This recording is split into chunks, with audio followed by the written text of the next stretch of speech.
तो आइए student start करते हैं अपनी आज की क्लास, जिसमें हम करने वाले हैं रेशियो एंड प्रोपोर्शन का एक और नया टॉपिक, और जिसको कहते हैं distribution of money.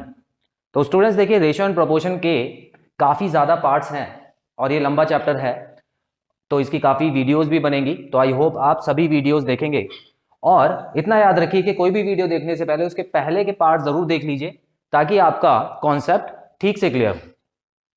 So students, आज की क्लास में हम करने वाले हैं ratio and distribution of money. अब ये इसमें आप नाम से ही पहचान सकते हैं कि आज की क्लास में हम जो टॉपिक करेंगे उसमें कुछ पैसों की बात होगी, जिसको कुछ लोगों में बांटा जाएगा, और क्वेश्चन में आपको रेशियो गिवन होगी। उस रेशियो में आपको लोगों में वो पैसे डिस्ट्रीब्यूट करने हैं। देखिए, सिर्फ पैसे ही नहीं, कुछ और भी हो सकता है, लेकिन अगर डिस्ट्रीब्यूट वर्ड आ जाता है तो समझ जाना वो जो टॉपिक है वो यही वाला है जो आज हम करने वाले। तो आइए स्टूडेंट, शुरू करते हैं आज की क्लास। तो यहां पर आप देख सकते हैं, सबसे पहले जो मैंने लिखा है डिस्ट्रीब्यूशन ऑफ मनी। तो ये जो टॉपिक आज का चलेगा डिस्ट्रीब्यूशन ऑफ मनी का चलेगा। आगे देखते हैं, देखिए क्वेश्चन किस तरह से आएंगे। बेसिकली एक छोटा सा पहले आपको एक एग्जांपल लेके दिखा देता हूं, क्योंकि क्वेश्चन जो है वो नेक्स्ट लेवल वाले क्वेश्चन है, कहने का मतलब है सेकंड लेवल वाले। तो एक दो क्वेश्चन आपको मैं फर्स्ट लेवल के भी करके दिखा देता हूं ताकि आपको समझ आ जाए। स्टार्ट करते हैं स्टूडेंट्स। देखिए, मान लेते हैं कि मेरे पास 500 रुपीज है, मेरे पास 500 रुपीज है, और उसको मुझे डिस्ट्रीब्यूट करना है दो लोगों में। ठीक है, दो लोगों में डिस्ट्रीब्यूट करना है, जिनका नाम है ए और बी। क्वेश्चन में मुझे गिवन है कि इस रेशो को आपको 2:3 में बांटना है, या आप ऐसा समझिए, इसको मैं 6:4 में बांटना चाहता हूं। ठीक है, तो आप देखते हैं 6:4। वैसे तो कटने के बाद अगर क्वेश्चन में आपको 6 और 4 दे रखी है तो आप इसको काट के और छोटा कर सकते हैं, मतलब 3:2 कर सकते हैं। तो इस रेशो में आपको दो लोगों में बांटना है। 500 रुपए टोटल है आपके पास। इतना याद रखिएगा, आपका जो आंसर है वो 500 से ज्यादा नहीं आना चाहिए। क्यों? टोटल 500 रुपए ही है, उससे ज्यादा तो आएगा नहीं, उससे कम आ सकता है। तो अगर कोई ऑप्शन ऐसा दिया है आपको जिसमें 500 से ज्यादा पैसा दिया हुआ है, तो जाहिर सी बात है वो ऑप्शन तो पहले ही कट गया। अब देखो, इसको करने के दो तरीके हैं, जो आसान लगे वो वाला तरीका कर लेना। पहला तरीका है विदाउट एक्स, उसमें हम एक्स नहीं लेके क्वेश्चन सॉल्व कर सकते हैं। कहने का मतलब क्या है, जैसे हम लिखेंगे ए का शेयर, एज शेयर। ठीक है, ए का जो शेयर है वो हो गया 3। ठीक है, और यहां पे देखिए ए का शेयर क्या है, 3, ये तो अंडरस्टूड है। उसके बाद हम क्या करेंगे, इन दोनों का जो टोटल है, इन दोनों का टोटल वो यहां पर लिख देंगे। ठीक है, इन दोनों का टोटल यहां पे लिखेंगे, और मल्टीप्लाई बाय जितना पैसा है टोटल वो हम लिख देंगे यहां पे, मतलब ₹500 जो मेरे पास था वो यहां पे मैंने लिख दिया। एक बार और बता देता हूं, ए का जो शेयर है उसको मैंने ऊपर लिखा, और दोनों का टोटल नीचे लिखा, और मल्टीप्लाई बाय जितना टोटल पैसा था वो यहां पे लिख दिया। अब इसको सॉल्व करने के बाद ये कट के 100 हो जाएगा, और ए के पास पहुंच जाएगा 300 रुपए। अब बी का शेयर निकालना है। अब चाहो तो 500 में से 300 माइनस कर दो, क्योंकि दो लोगों में टोटल बटा है, तब भी आ जाएगा, या आप ऐसे भी कर सकते हो। 2/5 यहां किया, ये जो बी का शेयर है ऊपर लिखा, टोटल शेयर नीचे लिखा, और इसको काट दिया, तो ये हमारा 200 आ गया। एक तरीका ये है, ये तो मेथड 1 हो गया। दूसरा मेथड समझो। दूसरे में क्या करना है, आपको यहां पर एक्स और एक्स लिख लेना, और आपको यह बात पता है कि इसके पास जितने पैसे गए प्लस बी के पास जितने पैसे गए, ए और बी के पास जितने पैसे गए इज इक्वल टू 500 रुपीज होता है। क्लियर? अब इसको ऐड करके देखो, 5 आ गया मेरा, और 5 को मैंने वहां पे डिवाइड में भेज दिया, तो x की वैल्यू 100 आ गई, और x की वैल्यू जब मैंने यहां पे पुट की तो यहां पे 300 और यहां पे 200 रुपीज आ गया। जिन एग्जाम्स में आप बैठने वाले हो उसके लिए ये वाला जो ऑप्शन है वो बेटर है, लेकिन मैं मना नहीं करूंगा कि आप ये वाला क्वेश्चन इस तरीके से भी कर सकते हैं। ठीक है, चलिए, तो ये एक छोटा सा बेसिक क्वेश्चन था, तो बड़े सिंपल तरीके से आपको समझ आ गया। एक और छोटा सा कॉन्सेप्ट आपको बताना चाहता हूं। देखिए, कभी कभी क्या होता है, आपको रेशो दे देते हैं, मान लेते हैं ए रेशो बी में आपको 3:7 दिया हुआ है, और यहां पे जो बी की वैल्यू है वो भी दे देते हैं। है ना, टोटल की वैल्यू नहीं दी उन्होंने, सिर्फ इनमें से किसी एक की वैल्यू दे दी। अब मान लो बी के, उन्होंने लिख दिया कि बी के पास 140 रुपए, 140 रुपए। अब मैंने आपको पहले भी समझाया हुआ है, अगर आपने पहले पार्ट्स देखे हैं रेशो एंड प्रोपोर्शन के, तो मैंने बताया था कि जब भी रेशो दी होती है और उन दोनों में से किसी की भी एक रियल वैल्यू दी होती है, तो दूसरे की बड़े आराम से ही निकल जाती है। तो वैसे ही करना है आपको। तो कैसे निकालना है, देखो अब क्वेश्चन में पूछा है कि टोटल कितने रुपए थे, टोटल रुपए पूछ लिए, ठीक है। तो देखो 140 तो इसके पास हो गया। अब 140 कैसे बना, 7 को जरूर 20 से मल्टीप्लाई किया, और यहां पे भी 3 को मैं 20 से मल्टीप्लाई करूंगा तो यहां पे 60 आ जाएगा। तो टोटल जाहिर सी बात है 60 प्लस 140, 200 रुपीज रहे होंगे जो इनमें बटे। तो ऐसे क्वेश्चन को इस तरह से कर लेना। क्लियर, तो क्वेश्चन समझने की बात है। तो स्टूडेंट चलिए, ये तो हो गया बेसिक कॉन्सेप्ट। अब मैं आगे बढ़ता हूं और क्वेश्चन सॉल्व करके दिखाता हूं। जिन बच्चों को समझ आ गया है, जो ट्राई करना चाहते हैं, वो वीडियो को पॉज करके क्वेश्चन को ट्राई कर सकते हैं। तो अब देखिए, on dividing a sum of rupees 832, तो हमारे पास कितना, देखो सम ऑफ रुपीज मतलब टोटल इतना है, between A and B in ratio 1/3 और 1/5। वही बात है, रेशो ऐसे दे रखी है, सिंप्लीफाई करना आपको आता है ना। दी शेयर्स आर, तो आपको निकाल के दिखाना है, करके दिखा सकते हैं बच्चे। एक हिंट दे देता हूं, रेशो कभी भी फ्रैक्शन में नहीं होती है, मैंने आपको बताया था। तो आप क्या करोगे, इसको नॉर्मल रेशो की तरह निकालोगे। देखो यहां पे ये लिखा हुआ है, ठीक है। तो आप क्या करोगे, 5 को यहां भेज देना, 3 को यहां भेज देना, ए और बी। तो ये हो गया 5:3। अब इस रेशो में आपको 832 रुपए को बांटना है। जल्दी से बांटो, फिर मैं आंसर चेक कराता हूं।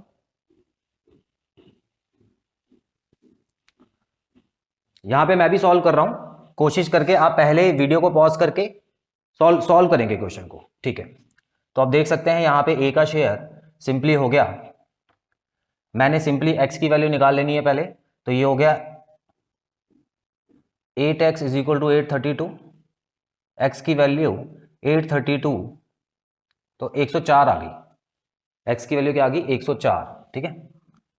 अब एक्स की वैल्यू मुझे पुट कर देनी है 5:3 में, तो 104 मतलब यहां पे हो गया 500, 5 4 20, यहां पे आ गया 520, और यहां पे हो गया 312। तो 520 और 312 वाला जो मेरा ऑप्शन ए है वो करेक्ट आंसर है।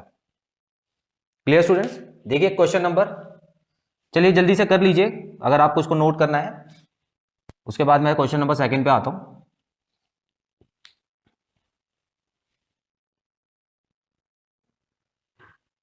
तो सेकंड क्वेश्चन में अगर आप देख सकते हैं स्टूडेंट, सेकंड नंबर के क्वेश्चन में पढ़ेंगे पहले ध्यान से, ₹6,400 are divided among 3 workers in the ratio. तो इस बार भी रेशो आपको बिल्कुल सेम फ्रैक्शन में दी हुई है। The share of second worker, तो इस बार क्वेश्चन में आपसे पूछा है कि जो सेकंड वाला वर्कर है ना, उसको कितना अमाउंट मिला वो बताना है आपको, ठीक है। तो फिलहाल मैं ए बी सी इस पे यहाँ पे मान लेता हूँ ताकि आपको समझ आए। और मैंने आपको बताया है कि इसको पहले आपको अरेंज करना है सही से, ठीक है। अरेंज करने का भी एक तरीका है, ध्यान से समझ लेना। पहले ए और बी को अलग से करेंगे। देखो 2 तरीके हैं, एलसीएम ले लो। देखो यहाँ पे कुछ नहीं है तो यहाँ पे 1 मान के आप क्या करो, एलसीएम लो और सबको बराबर बनाओ और ऊपर वालों को भी फिर उसके बराबर बनाओ। एक ये तरीका है। और दूसरा तरीका, अगर आपको ज्यादा कंफ्यूज नहीं होना है, ठीक है, जिन बच्चों ने दूसरे तरीके से समझा है क्वेश्चंस को, तो वो भी बता देता हूं कि ए रेशो बी 3/5 है, और यहां पे बी रेशो सी अलग से लिख लो, ठीक है, ताकि 2 अलग अलग बन जाए। अब देखो ये 5 यहां पे जाके मल्टीप्लाई हो गया तो इसका आ गया 3:10 आ गया। उसी तरह 3 यहां पे जाके मल्टीप्लाई हो गया तो ये हो गया 6:5। अब मुझे क्या करना होता है, हमेशा बी और बी को बराबर बनाना होता है। तो यहां पर दोनों किसके टेबल में आ रहे हैं, 30 के टेबल में आते हैं दोनों, ठीक है। तो 30 यहां पे लिख लिया, ए बी सी, तो बी 30 आ गया है। इसको 30 बनाने के लिए 3 से मल्टीप्लाई किया, इसको भी मैं 3 से मल्टीप्लाई करूंगा तो क्या आ जाएगा 9। इसको 30 बनाने के लिए मैंने 5 से मल्टीप्लाई किया, तो इसको भी 5 से करूंगा तो 25। रेशो आ चुकी है, इस पूरे अमाउंट को बांट दो। कितना मुश्किल है, बड़ा सिंपल है, ठीक है। अब मैं बांट भी देता हूं, देखो ये क्वेश्चन आपको देख के करके दिखाऊंगा। और बोलो 9, 30 और 25, ठीक है, इन तीनों को प्लस करके 64 ही आता है, देख लो। आता है 64। ठीक है, देखो ये हो गया 34 और 64 हो गया। अब देखो मुझे पता है कि 64x इज इक्वल टू 6400 दे रखा है ना। तो 64 को जब मैं वहां भेजूंगा तो x की वैल्यू 100 आ गई, x की वैल्यू 100 आ गई। तो इसमें जब मैं 100 पुट करूंगा तो 3000 हो गया सेकंड वर्कर का, तो 3000 आंसर है। ठीक है ना, 3000 आंसर है। अब देखो कैसे, जिन बच्चों को समझ नहीं आ रहा है तो वो ऐसे भी देख सकते हैं। मैंने क्या किया, सेकंड मेथड से कर रहा हूं मैं, तो इन तीनों को x मान के मैंने यहां पे सबको प्लस कर लिया। ठीक है, और अपोजिट में 6400 लिख दिया। अब ये 6 यहां पे क्या हो गया, इन तीनों को प्लस करके देखो 64 आ गया 64। अगर मैं 64 को इससे कट करता हूं तो यहां पे 100 आ चुका है, तो x की वैल्यू 100 है। तो यहां पे सेकंड वर्कर का पूछा था जिसकी 30x थी, 30x, तो यहां पे 30x is equal to 3000 rupees आ चुका है, तो मेरा आंसर 3000। तो स्टूडेंट्स ये सबसे इजी क्वेश्चंस थे डिस्ट्रीब्यूशन में। कुछ और तरीके के क्वेश्चंस भी हम करने वाले हैं, पहले स्क्रीनशॉट लीजिए। तो चलिए स्टूडेंट्स अब अगले दो क्वेश्चंस की तरफ बढ़ते हैं और इसमें देखेंगे कुछ नए क्वेश्चंस हमको मिले। तो यहां देख सकते हैं, instead of dividing ₹117 among PQR in the ratio 1/2, 1/3 and 1/4. By mistake it was divided in 2, 3, 4. ठीक है, अब हुआ क्या, देखो क्या होता है, आप जैसे बच्चे जो होते हैं जो नया नया सीख रहे हैं वो क्या सोचते हैं, देखो ज्यादा तिगड़म बिठाने की कोशिश करते हैं, वो अपने आप को समझदार समझते हैं। तो होता क्या है, देखो वो ये सोचते हैं कि 1/2 और 1/3 लिखा है ना अगर, तो इसका मतलब 2 और 3 है सीधा सीधा, है ना। अगर मान लो A और B के बीच में 1/2 और 1/3 लिखा है तो वो सोचते हैं 2 और 3 है। हालांकि ऐसा नहीं है, चीज बिल्कुल उल्टी है या नहीं है। मैंने आपको बताया था कि जब भी ऐसे फ्रैक्शन में दिया होता है तो क्रॉस मल्टीप्लाई होता है वहां पे। तो यहां पे A के नीचे 3 पहुंच जाएगा, B के नीचे 2 पहुंच जाएगा, इसका मतलब A का शेयर बड़ा है। मानते हो नहीं मानते, ठीक है। लेकिन गड़बड़ हो जाती है, तो इसी क्वेश्चन में वैसी ही बिल्कुल गड़बड़ हो गई। देखो है कुछ नहीं, नंबर सेम है, देखो 1/2, 1/3, 1/4, 2, 3, 4। देखो यहां पे 2 लगाए, 3 लगाया, 4 लगाया। गलती बस इतनी हुई कि उसने जो डिवाइड किया वो नॉर्मल कर दिया, उसने सोचा कि ये और ये एक ही चीज होती है। अब क्वेश्चन में क्या पूछा है, who gained in the transaction. अब ट्रांजैक्शन में जितना असली में पैसा जाना चाहिए था, ठीक है, इतना जाना चाहिए था, लेकिन इतना गया, तो इस ट्रांजैक्शन में कुछ लोगों को फायदा हो गया और कुछ लोगों को नुकसान हो गया। तो पूछा है कि फायदा किन किन को हुआ बस, ठीक है। तो सिंपली आपको ये बता देना है। अब देखेंगे कैसे, देखो निकालना तो पड़ेगा, अमाउंट तो हमको सबका ही निकालना पड़ेगा, क्योंकि रेशो में ऐसे समझ नहीं आता कि फायदा किसको हुआ और नुकसान किसको हुआ, ठीक है। तो अब देखो यहां पर अगर मैं बात करूं, इस रेशो को अगर मैं नॉर्मल निकालने की कोशिश करूं तो बिल्कुल वैसे ही, ठीक है। देखो ये P हो गया, ये Q हो गया, ये R हो गया। मैं P और Q को अलग अगर लिख दूं, ठीक है, पूरा हर चीज सॉल्व नहीं कर रहा, P Q को अलग अलग लिख के मैं 3 को यहां पे और 2 को यहां पे भेज के इनकी रेशो ये हो गई। अब Q और R की रेशो क्या हो गई, Q और R की रेशो हो गई 4 और 3, और रेशो को जब कंबाइन किया तो P Q R की रेशो, देखो इन दोनों को बराबर करना है मुझे, तो ये तो 4 हो गया, ठीक है। अब इसको 4 बनाने के लिए 2 से, तो इसको भी 2 से, तो ये 6 हो गया। ये तो 4 पहले से ही है, तो 1 से मल्टीप्लाई कर दो, इसको भी 1 से कर दो, तो 3 हो गया। असली में रेशो ये थी, ठीक है। By mistake it was divided in 2, 3, 4, तो गलती से 2, 3, 4 में डिवाइड हो गया। अब थोड़ा सा वैसे अगर हम यहां पे देखने की कोशिश करें, ये मिटा देता हूं मैं, तो यहां पर सबसे ज्यादा P के पास जाना चाहिए था, ये रियलिटी थी, सबसे ज्यादा P को मिलना चाहिए था। लेकिन यहां पे क्या हुआ, क्या हुआ, यहां पे सबसे कम मिल गया उसको, तो ये तो नुकसान वाला है, तो ये तो आंसर होगा नहीं। मैं कोशिश कर रहा हूं यहीं से निकालने की, ठीक है। उसके बाद देखते हैं कि 4 जो था, अब देखो यहां पे कंफ्यूजन हो जाएगी, बताता हूं क्यों।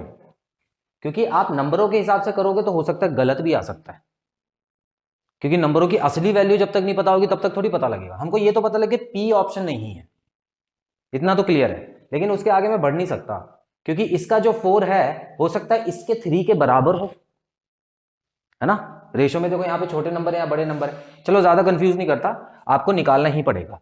अब 117 को मैं इसमें बांटने वाला हूं, देखो ये कितना है, इनको टोटल कर दूं, अब शॉर्ट में कर रहा हूं, तीनों में जैसे अभी बांटना सीखा था, ठीक है। देखो 10 10 और 3 13 हो गया, और 13 के टेबल में 117 आता है 9 बार में, ठीक है। तो इन सबको 9 से मल्टीप्लाई कर दो, तो असली में 6 9 से 54 रुपए इसको मिलने चाहिए थे, 36 रुपए इसको मिलने चाहिए थे, और 27 रुपए इसको मिलने चाहिए थे। इतना क्लियर है? गलती से कितने मिल गए, देखो यहां पे 9 आ रहा है, और 9 के टेबल में भी यह आता है, देखो 9 1 9, ठीक है, और 9 3 27, 13 बार में, ठीक है। तो इसको 13 से मल्टीप्लाई कर देते हैं, तो ये इसको मिल गए 26 रुपए, सॉरी, ठीक है, इसको 26 मिले, और 13 इसको 39 मिले, और इसको 52 मिले। अब पता लग जाएगा सीधा सीधा, ठीक है। तो आप देख सकते हो, देखो ये तो ऑप्शन हमारा गलत ही था। अच्छा ये भी कंफ्यूज मत हो जाना, ये सही है और ये गलती हुई थी, ठीक है, ये चीज भी क्लियर रखना। तो अगर मैं बात करूं 54, इसका मतलब इसको ज्यादा मिलने चाहिए थे लेकिन इसको कम दे दिए, ठीक है। तो वो बोल रहे हैं कि अब यहां पर एक चीज और ध्यान से समझो, गलती होने के बाद नुकसान और फायदा किसको हुआ ये पूछा है। गलती करने के बाद, गलती को सही नहीं किया, ठीक है, तो आप इसको ऐसे देखना, यहां पर देखो गलती के बाद इसको 26 मिले, मिलने चाहिए थे 54, तो इसका तो नुकसान हो गया ना, तो ये तो नहीं होगा मेरा आंसर। गलती के बाद इसको 39 मिले, मिलने कितने चाहिए थे, तो इसका नुकसान हो गया, इसका भी तो नुकसान हो गया, सॉरी फायदा हो गया, ओहो मैंने गलत बता दिया आपको, ये फायदा हो गया, हाँ ठीक है। देखो गलती के बाद 39 मिले, मिलने कितने चाहिए थे, तो फायदा हो गया ना उसका, ठीक है ठीक है। उसके बाद देखो इसको 52 मिल गए, मिलने कितने चाहिए थे, तो इसको भी तो फायदा हो गया। तो गलती के हिसाब से आपको देखना, कंफ्यूज मत होना, ठीक है। तो ये सही है, ये गलत है, तो गलती के बाद वो पूछ रहे हैं किसको ज्यादा मिल गए, तो हमको ये बताना है कि इसका आंसर होगा both Q and R। Clear? Interesting question था। आगे बढ़ते हैं, देखो ₹94 इज डिवाइडेड इनटू 2 पार्ट्स। पहले देख लो, यहां पे हमारे पास कुछ पैसे हैं जिसको हमने 2 हिस्सों में बांटा है, हमको पता है कैसे बांटना होता है, लेकिन इसमें है ना सीधा सीधा रेशो नहीं दिए कि इतने इतने रेशो में बांटना है, घुमा के दिया है। कैसे बोला है? इस तरह से बांटा है दैट 5th पार्ट, देखो TH आ गया, याद है TH का मतलब क्या होता है, कौन बताएगा? मतलब 5th तो है, लेकिन जो पीछे TH लगा होता है या RD लगा होता है, तो मैंने आपको बताया था वहां पे प्लस माइनस डिवाइड मल्टीप्लाई में से कुछ होता है, भूल गए? ठीक है कोई बात नहीं, मैं आपको बता देता हूं, डिवाइड होता है, बोलते नहीं थे 3/4, 1/2 है ना, और 9/10। जब भी TH लगा होता है ना, तो देखो मैंने आपको बताया था, जैसे 4 है, एक नंबर दिया हुआ है, इसका बोला हुआ है कि 1/3 निकालो, 1/3, तो ये देखो 1/3 मतलब डिवाइड होता था इसमें। क्लियर? तो यहां पर भी लिखा हुआ है 5th पार्ट ऑफ फर्स्ट, 2 हिस्से किए, 94 के कितने हिस्से किए, तो पहले हिस्से का 5वां भाग दूसरे हिस्से के 8वें भाग की रेशो निकाली जाए तो ये आती है। पहले हिस्से के 5वें भाग और दूसरे हिस्से के 8वें भाग की अगर रेशो निकाल दूं तो ये आती है। बोला हुआ है पहला हिस्सा निकाल के दिखाओ, 94 को जिन 2 हिस्सों में बांटा था उनका पहला हिस्सा निकालो। ठीक है, करना कैसे देखो ध्यान से। देखो अब हम क्या करने वाले हैं, यहां पे मुझे पता है 5th part of first and 8th part of second, लेकिन मुझे पहला पार्ट पता नहीं ना क्या है, तो उसके लिए तो मुझे x मानना पड़ेगा। और यहां 100 क्यों नहीं मान सकता, कोई मुझे बताएगा? मैंने कल की ही क्लास में आपको बताया था कि 100 भी मान सकते हैं, x भी मान सकते हैं, तो 100 क्यों नहीं माना जाएगा? रियल वैल्यू नहीं दी है, ये दी है। हाँ तो वही तो बताया था, जब रियल वैल्यू होती है तो x मानते हैं, खत्म। उसमें क्या था, परसेंटेज दे रखी थी सिर्फ, तो उसमें 100 माना था ना, तो इसमें रियल वैल्यू दे रखी है तो इसमें तो x मानना पड़ेगा। ठीक है, तो मैंने मान लिया कि देखो पहला पार्ट है, देखो मैं a और b करके लिख देता हूं, ठीक है, a और b 2 हिस्सों में बांटा, तो पहला पार्ट मैं मान लेता हूं x। ध्यान से समझना क्या कर रहा हूं, इसको दो हिस्सों में बांटा है, ठीक है। तो पहला पार्ट हो गया x, दूसरा पार्ट क्या होगा, गलत, y तो नहीं होगा, गलत हो गया, ये भी गलत है, 94 माइनस एक्स होगा, ठीक है ना, 94 माइनस एक्स। बताता हूं क्यों। देखो हमको पता है कि ये तो पूरा है ना हमारे पास, है ना, पूरा है या नहीं है। अब अगर मान लो इसमें से मैं x निकाल दूं, पहला वाला पार्ट अगर निकाल दो तो दूसरा पार्ट क्या बचेगा, इसमें से 94 माइनस एक्स, खत्म। ठीक है, बस इतना दिमाग चलाना है आपको। अब क्या करना है, देखो लिखा हुआ है पहला पार्ट, ठीक है, पहला पार्ट ये है और दूसरा पार्ट ये है।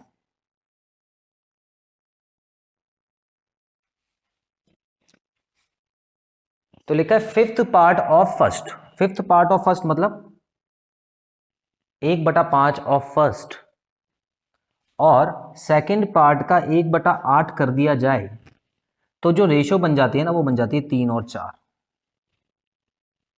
ठीक है, अब इसको कैसे सॉल्व करना है थोड़ा बता देता हूं आपको। इतना क्लियर, पहले तो ये बताओ ये है या नहीं। मैंने क्या किया, पहला पार्ट जो लिया था वो यहां पे लिख दिया, सेकंड पार्ट मैंने यहां पे लिख दिया। क्वेश्चन के हिसाब से मैंने देखो फिफ्थ लिखा है तो 5 से गुणा मत करना, 1/5 से करना, क्योंकि टीएच भी तो लगा है ना पीछे। अगर टाइम्स लिखा होता तो 5 से गुणा करते। उसी तरह यहां पर देखो 8th लिखा है तो इसका मतलब सेकंड 1/8 हो गया। इतना क्लियर है। अब देखो क्या करना है इसमें, क्वेश्चन सॉल्व करना इजी है, कुछ खास मुश्किल नहीं है। इसको मैं x/5 लिख सकता हूं, इसको लिख सकता हूं ना x/5, ठीक है ना। ये x 1 से मल्टीप्लाई हो गया, और यहां पे क्या होगा, इस पूरे के नीचे देखो ये 1/8 है, ठीक है ना। तो अब मैं क्या करने वाला हूं, 94 माइनस एक्स अपॉन 8 कर देता हूं यहां पे। पूरे के नीचे ही है वो 8, क्योंकि पूरे का, इस पूरे का 8वां भाग है वो, ठीक है ना। अब देखो मैं क्या कर देता हूं, इसको रिवर्स कर दूं, इज इक्वल टू 3 और 4 भी लिखा हुआ है। अब आपको पता है कि इसको ये डिवाइड है तो मल्टीप्लाई में जब करूंगा तो रिवर्स हो जाएगा। तो x/5 multiply by 8 upon 94 minus x. आप चाहो तो उसको ब्रैकेट में भी रख सकते हो, 3/4। ठीक है, अब इसको इक्वेशन बन गई है, सॉल्व करना आपको पहले ही बहुत बार सिखाया हुआ है। अब कैसे सॉल्व करेंगे, पहले मैं देखो x ही है, सब नंबर में x है तो मैं सबको मल्टीप्लाई कर लेता हूं। देखो 8x हो गया ऊपर वाला, और अगर नीचे की बात करें तो इसको भी मल्टीप्लाई कर ही लेते, या ऐसे लिख लेते हैं इसको, चलो 594 minus X is equal to 3/4। थोड़ी कैलकुलेशन इसमें ज़्यादा हो गई है, बाकी और कोई दिक्कत नहीं है। 4 को यहाँ बेच के मल्टीप्लाई कर देता हूँ, 32x हो गया, और इस पूरे नंबर को जब वहाँ बेच के मल्टीप्लाई करूँगा तो बाहर वाला नंबर है ना, इससे मल्टीप्लाई हो जाएगा। ठीक है, तो ये हो गया 1594 माइनस एक्स। अब इसको जब आप सॉल्व करोगे तो समझ आ ही जाएगा आपको। वैसे मैं आपको करके दिखा देता हूँ, देखो कैसे कर रहा हूँ, ध्यान से समझना। 15 इससे भी मल्टीप्लाई होगा और 15 इससे भी होगा। तो ये क्या हो गया, 15x हो गया। 15x को मैं यहाँ पे भेजूंगा तो प्लस हो जाएगा, ठीक है, होगा या नहीं होगा। तो यहाँ पे 47 हो गया, इतना तो क्लियर हो गया। और यहाँ पे इन दोनों को मल्टीप्लाई मत करो, इसको ऐसे ही लिख दो। 47 के टेबल में 94 आता है 2 बार में, 47 का डबल होता है 94। ठीक है, अब मेरे लिए आसान हो गया ना, देखो मैंने मल्टीप्लाई नहीं किया तो आसान हो गया। अगर मैं इन दोनों को मल्टीप्लाई कर देता तो बड़ा नंबर बन जाता, समझ ही नहीं आता। तो अब मैं क्या करने वाला हूँ, ये क्योंकि वहां जाके डिवाइड में जाएगा तो इसको काट के x की वैल्यू क्या आ गई, 30 आ गई। क्वेश्चन में क्या पूछा, पहला पार्ट ही पूछा था क्वेश्चन में, what is the first part. तो x मैंने क्या माना था, x मैंने फर्स्ट पार्ट माना था, दूसरा तो 94 माइनस एक्स होता, तो मेरा सीधा सीधा आंसर आ गया 30। क्लियर। तो इस तरह से आपको क्वेश्चन को सॉल्व करना है रेशो के। तो स्टूडेंट्स जल्दी से इसका भी स्क्रीनशॉट लीजिए। तो स्टूडेंट्स यहां पे खत्म करते हैं अपने इस पार्ट को। आई होप इस पार्ट में सारे क्वेश्चंस जो कराए गए हैं वो अच्छे से समझ आए होंगे और आपको कोई भी डाउट नहीं होगा। तो आगे की क्लास के लिए आप हमारे साथ जुड़े रहिए, और कुछ पार्ट्स करेंगे रेशियो एंड प्रोपोर्शन चैप्टर के।